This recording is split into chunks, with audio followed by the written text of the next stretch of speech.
make sure you reach out to any of your political enemy to make sure that this country remains stable, Nairobi remains stable. We avoid this issue of maandamano. I'm not competent to advise you. I'm not competent to advise Raila Amolo Odinga, who is my brother-in-law. He started politics at the age of 14. Whom am I to advise him?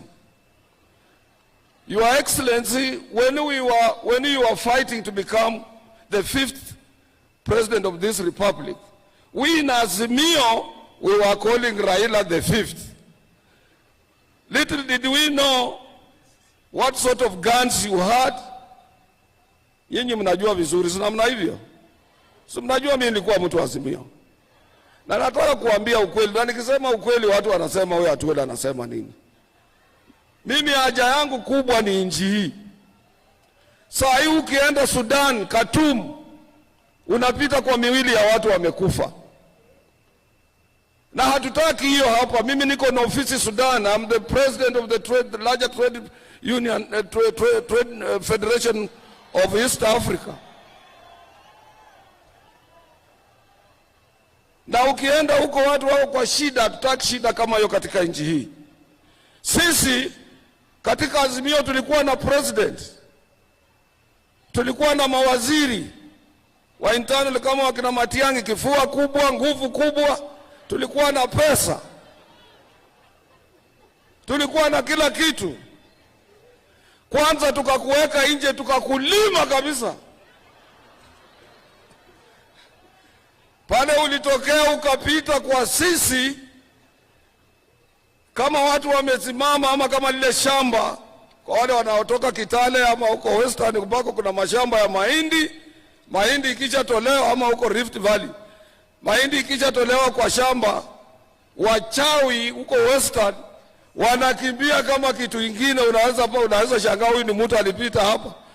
Wewe ulipita kwa sisi kama watu wale wamesimama. Nikajiuliza, hii television inasema ukweli ama ni uongo?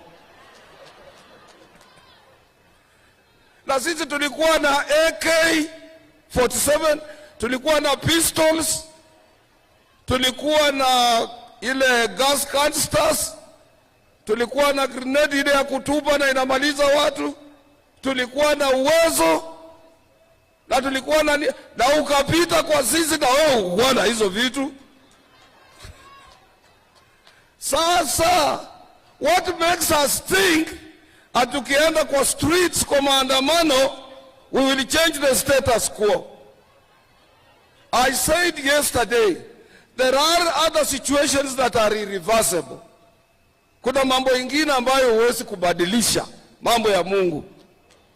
Mimi nataka kuambia nyinyi, na yakisha fanyika, you accept it. Because wewe ulikula kiapo.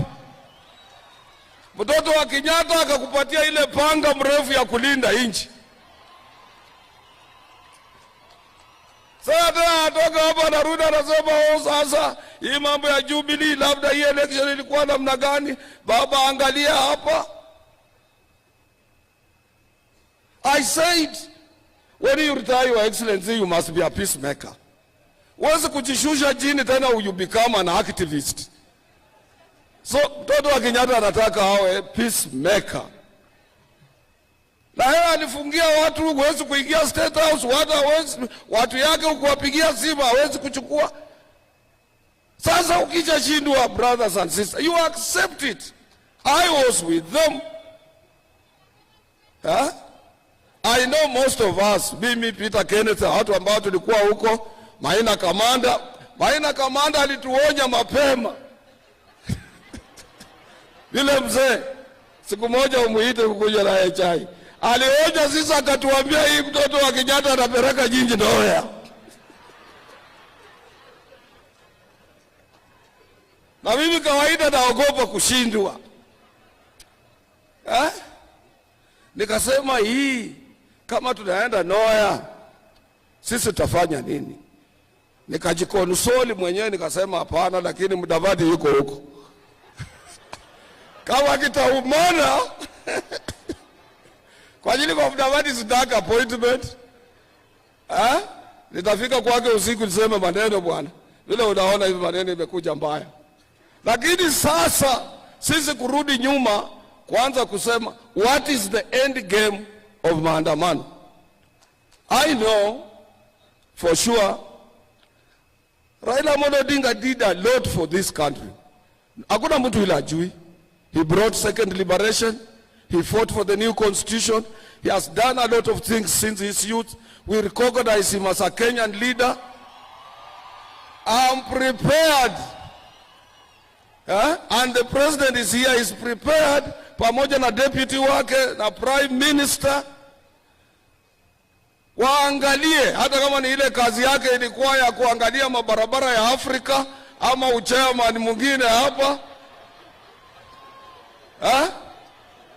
Tumtafutie mambo ya hapa ndani. Na kila siku anapata opportunity ya kufungua mikutano. Asisukumwe sana na wale ambao kuna wengine huwezi kujua. They used his name to enrich themselves. We know them. Because peace is of paramount importance to our children and our prosperity, our future generation depends on peace.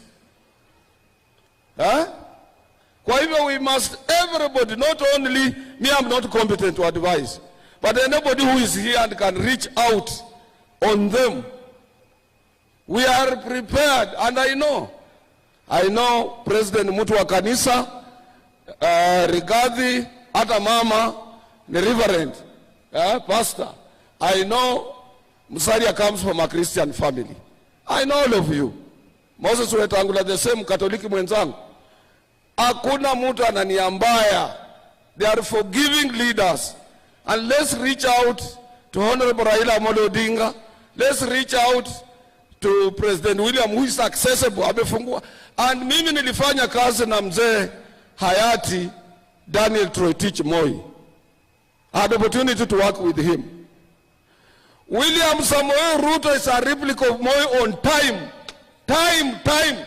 Akikwambia saa 1:30, saa 1:30. Tumuulize atupatie saa 1:30, saa 2, saa 3. Hii maneno ya maandamano ikwe. Because confrontation between police. In Nairobi we have a very good police officer, Mr. Bungei. A very good, well-trained officer. We were Nairobi. I know him. Hatutaka awe kwa mstari ya mbele waseme yeye ndiye anatoa mabunduki kupiga watu, yeye anafanya nini. It's a clean man, I know his heart.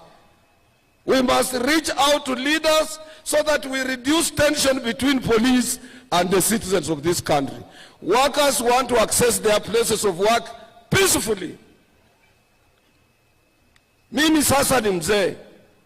Mimi sio kijana, hata kama mnaona Mary bibi yangu ni myangu. Mary kazi yake kwangu ni kuangalia socks nimevaa namna gani, shati yangu iko sawa, saa ya kumeza dawa ikifika ni saa ngapi, ili anaweka hiyo diary. Because tukiandika mtu mwingine tuseme ni personal assistant atatuibia. Nikitaka kwenda Ulaya na niambia ndege yako ni safulani, geti ile unapitia ni hii tikiti iko sasa, mzee hii boarding pass umebeba ni ya mwaka jana, hii ndio ya leo, hiyo ndio kazi ya Mary. Nataka kushukuru nyinyi na niwaambie ni lazima to support His Excellency the President for the purpose. You are at once end game, hakuna njia my friend. Juzi umeappoint mkubwa wa majeshi, uliappoint Inspector General, umeappoint cabinet. Mtu kukutoa ni shida, atakutana na bunduki mbali sana. So let's not dwell on impossibilities, things that cannot happen. Let's accept as you lose, as one day for us who have lost some of our loved ones. Unaanza kufikiria kama amelala ataamuka. Hataamuka. It is better to come on terms you have lost your loved one. And then you can't get into stress and depression and hence death. ama kubadilisha jua kutoka mashariki kuendelea magharibi. It's not easy. Let's accept. Mimi ndio nilisema miti ikatwe. Miti ilikatwa Sugoi. Mimi nilikuwa kwa ndoto zangu tu.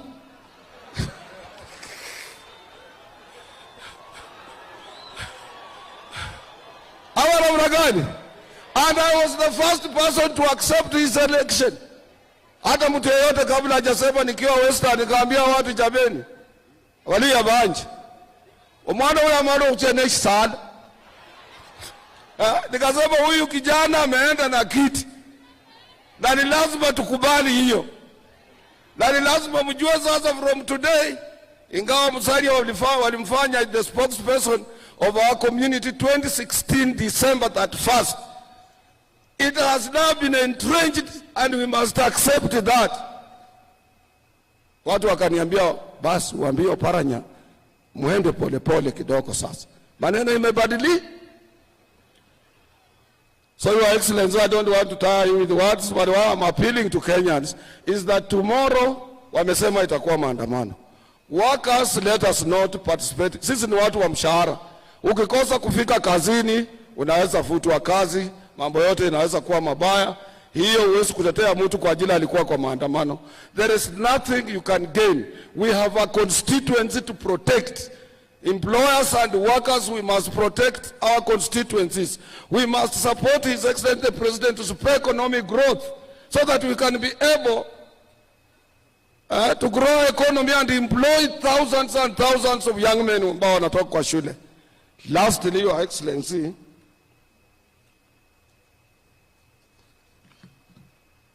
nikikosa kusema hii nitanyongwa. Your Excellency, as I end, I know we are in both political and economic quagmire.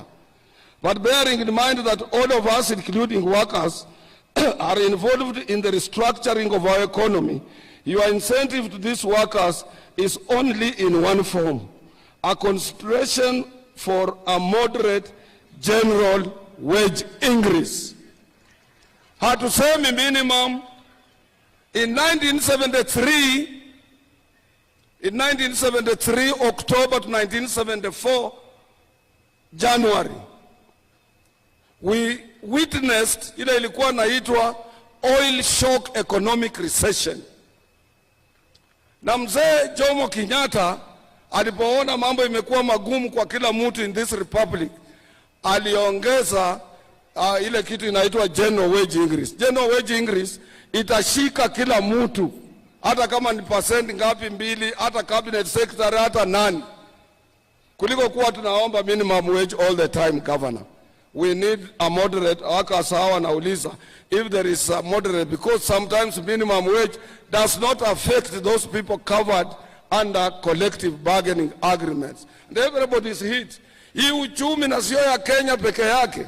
Hii vita ya Russia na Ukraine, Russia ndio number one kwa kutoa gas. I didn't know that gas even in Europe they use nuclear energy. Nuclear energy is powered and energized by gas. Huko wanapima stima sasa. Na gas inatoka Russia, Ukraine, Qatar, hizo nchi ndio. Sasa with the war looming, the war that has been in place for a long time, even vitu vya ng'ombe kula, dairy food, chakula mingi natoka Russia, ya kutenga mambo ya ngano na nini na Ukraine. Shida iko duniani mzima. Kwa hivyo sio sisi hapa Kenya peke yetu. Ingawa wale waliopata wengi walikopa madeni. Madeni nayo tulikopa. Bunge inapeana ceiling tena inafunguliwa. Bunge inapeana ceiling tena inafunguliwa. So you must also put some mechanism in place to grow economy. But please, current economic times are hurting everybody. Na kwa niaba ya hawa naomba tu, sina nguvu na yeye safari yako kuja kuonana na sisi. Labda next year tutasema kwa vile ulitupatia mwaka jana, hii mwaka ya pili tutakupa kupumzika kidogo kuangalia mambo mengine. Lakini leo tutoke na kitu kidogo kwa mfu. That one I leave to you, Your Excellency. Thank you very much. I invite my sister, Sister Florence Bore. You are welcome. our Minister for Labor, able Minister for Labor. Thank you.